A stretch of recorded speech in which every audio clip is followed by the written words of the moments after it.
Aujourd'hui, en remettant en route la machine à papier, nous sommes en train d'apporter la preuve que notre usine peut vivre. L'extraordinaire dans notre situation, c'est que ceux qui ont cru nous écraser, mentant en nous dévalorisant, se trouvent contredits par le maintien de 2 œuvres sérieuses de rachat. Des acheteurs qui s'engagent à maintenir tous les emplois et à compenser les pertes éventuelles pendant 2 ans. L'État français est suffisamment présent pour peser s'il en a la volonté, et déjà la moindre des choses serait que leurs avoirs soient gelés, qu'ils remboursent les aides publiques et qu'ils dépolluent et démantèlent le site.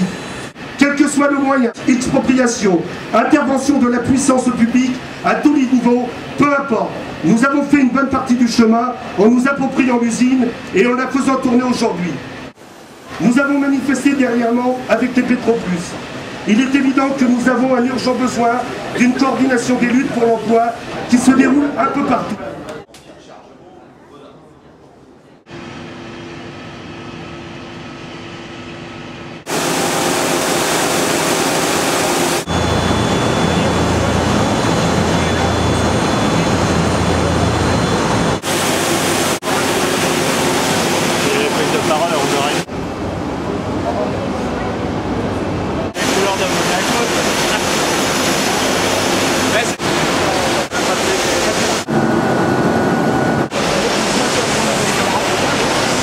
C'est une palette.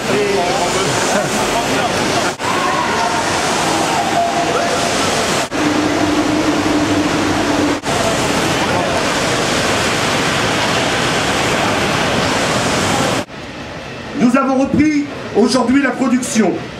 Nous savons que nous sommes regardés avec attention, que notre geste est un message très fort. L'usine veut continuer de vivre avec tous ses emplois et aussi plus largement.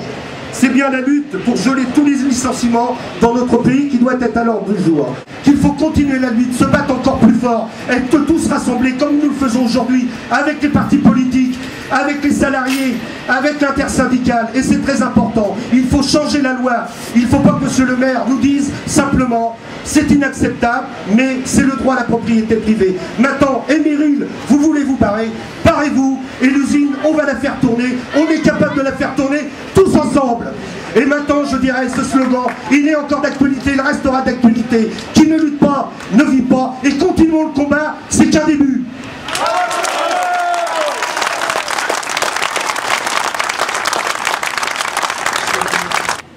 Décide, toujours dans cette même logique, d'abord les profits, les actions, et on laisse sur le côté des femmes et des hommes dont les compétences fait la richesse de ces entreprises.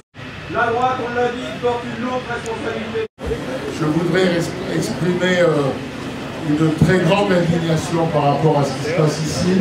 Scandale industriel, une entreprise dans laquelle des investissements importants ont été faits, dans lequel des salariés travaillent depuis de nombreuses années avec l'engagement de tous les élus locaux. Un scandale social. Secrétaire général de la FILPAC CGT.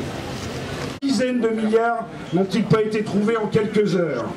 Fonctionne, il fait des profits. Je suis l'inconnu des présidentielles. En 2 mots, je suis ouvrier à l'usine Ford de Blanquefort et donc je suis candidat pour la NPA. Ce qui est très bien dans ce qui se passe ici, je vais le comparer à ce qui se passe à Fralib, à l'usine du côté de Marseille. C'est une fermeture qui est programmée, mais c'est l'idée que les ouvriers non seulement se défendent et essaient d'empêcher ce qui va leur arriver, mais en plus ils discutent de la possibilité de contrôler une usine, de la prendre en main, et avec cette perspective-là, donc d'exproprier le patronat. Ce qu'ils discutent ici, c'est ce qu'ils discutent là-bas, et c'est un peu ce qui se discute aux fonderies du Poitou, parce que au fond, c'est toute la crise qu'ils sont en train d'essayer de nous faire payer. Donc ça se traduit évidemment par des licenciements, par des fermetures d'usines, dans des groupes qui font des millions ou des milliards de bénéfices. Tout le monde est concerné. Après, ce que nous on a envie de discuter, c'est la coordination de toutes ces luttes-là. N'empêche que si on veut vraiment gagner, si on veut vraiment empêcher les licenciements, les interdire, empêcher les fermetures d'usines, ça voudra dire des millions de gens qui se battent ensemble, des millions de salariés qui se coordonnent, parce qu'il n'y a que comme ça qu'on pourra changer vraiment la donne et qu'on pourra faire payer la crise uniquement aux capitalistes. Merci beaucoup. C'est un pur scandale. Il n'est pas question de laisser faire ce fossoyeur. Poser au ministère de l'Industrie, de l'Agriculture et des Finances la réquisition de l'entreprise pour ainsi mettre fin au diktat finlandais imposé par Mikko et Landor. Que nous ayons droit de réquisition sur le groupe Éméril. nous laminerions la décision. MREAL n'est pas seul, il y a d'autres boîtes dans la région aujourd'hui qui subissent, et les camarades interviendront après sur la question de Petroplus.